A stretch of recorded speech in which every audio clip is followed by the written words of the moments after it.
Mega নিলামে কোনো দল না পাওয়া শার্দুল ঠাকুর হাউমাউ করে কেঁদে ওঠে ও জাহির খানকে নিয়ে বিরাট কিছু কথা বলে দিল। লখনৌর কোচ জাহির খানকে নিয়ে শার্দুল ঠাকুর কি বিশাল কিছু বলে দিল সেটা তো জানবই, আর পাশাপাশি জেনে নেব যে লখনৌ সুপার জায়েন্টের 2025-এর আইপিএলে কি বিশাল একজন বড় মাপের সুপারস্টার খেলোয়াড়কে পেয়ে গেল। তাই বন্ধু, তুমিও যদি আইপিএলের ভক্ত হয়ে থাকো তাহলে ভিডিওতে একটি লাইক অবশ্যই করে দিও, আর ব্যাট বল খবরে নতুন হয়ে থাকলে সাবস্ক্রাইবও করে নিও, কারণ আমরা নিয়মিতই আইপিএলের সব ধরনের খবর এই চ্যানেলের মাধ্যমে নিয়ে এসে থাকি। ভিডিও শুরু করার আগে বন্ধু, তুমি 2025-এর আইপিএলে কোন দলকে সাপোর্ট করছো সেটাও কিন্তু কমেন্টে লিখতে ভুলবে না। বন্ধুরা, আজকে রাজীব গান্ধী ইন্টারন্যাশনাল স্টেডিয়ামে sunrise Hyderabad versus Lucknow super giant মুখোমুখি হয় এবং লখনৌ সুপার জায়েন্ট টসে জিতে ফিল্ডিং করার সিদ্ধান্ত নেয়। এরপর সুপার জায়েন্টের হয়ে শার্দুল ঠাকুর বল করতে আসলে সানরাইজের মারখুঁটো দুই ব্যাটার অভিষেক শর্মা ও গত ম্যাচে সেঞ্চুরি করা ঈশান কিষানের উইকেট পরপর তুলে নেয় এবং সবশেষে শার্দুল ঠাকুর এই ম্যাচে 4 ওভার বল করে এবং মাত্র 34 রান দিয়ে চারটি উইকেট তুলে নেয়, যার জন্য আজ 250+ গড়ে রান করা হায়দ্রাবাদ দলও 190-এর বেশি করতে পারেনি।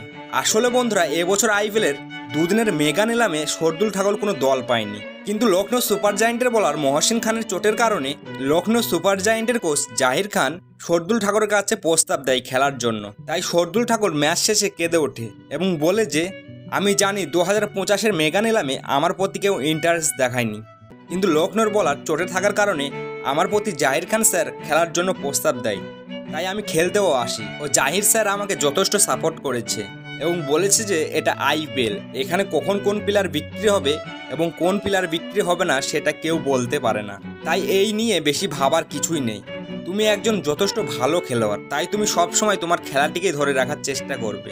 এছাড়া শার্দুল ঠাকুর আজকের ম্যাচ নিয়ে বলে যে, আমি কোনো সময়ই উইকেট ও রান নিয়ে ভাবি না, আমি সব সময়ই ভাবি যে কিভাবে আমার দলকে আমি জেতাতে পারবো। আজ আমাদের দলের জন্য অভিষেক শর্মা ও ঈশান কিষানের উইকেট দুটো খুবই দরকার ছিল, যেটা আমি করতে পেরেছি, তার জন্য সানরাইজ হায়দ্রাবাদের মতো এত বড় দলকে আমরা 200-এর মধ্যেই আটকাতে পেরেছি। সবশেষে আমি একটা কথাই বলতে চাই যে এর পরের ম্যাচগুলো আরও পরিশ্রম করব আমি এবং দলের জন্য আরও ভালো করার চেষ্টা করব, এই আশা রাখছি। আর বন্ধুরা, এই ম্যাচে লখনৌ সুপার জায়েন্ট পেয়ে গেল আরও একজন বড় সুপারস্টার খেলোয়াড়। কে এই খেলোয়াড়টি? আসলে এই খেলোয়াড়টি হলো প্রিন্স যাদব।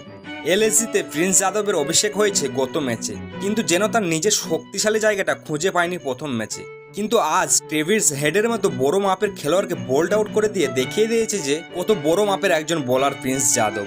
হায়দ্রাবাদের মতো একটা শক্তিশালী দলের বিরুদ্ধে মাত্র 29 রান দিয়েছে, তাও আবার 4 ওভারে, ইকোনমি মাত্র 7.29 করে, সাথে নিয়েছে সব থেকে বড় উইকেট অর্থাৎ ট্রেভিস হেডের উইকেট।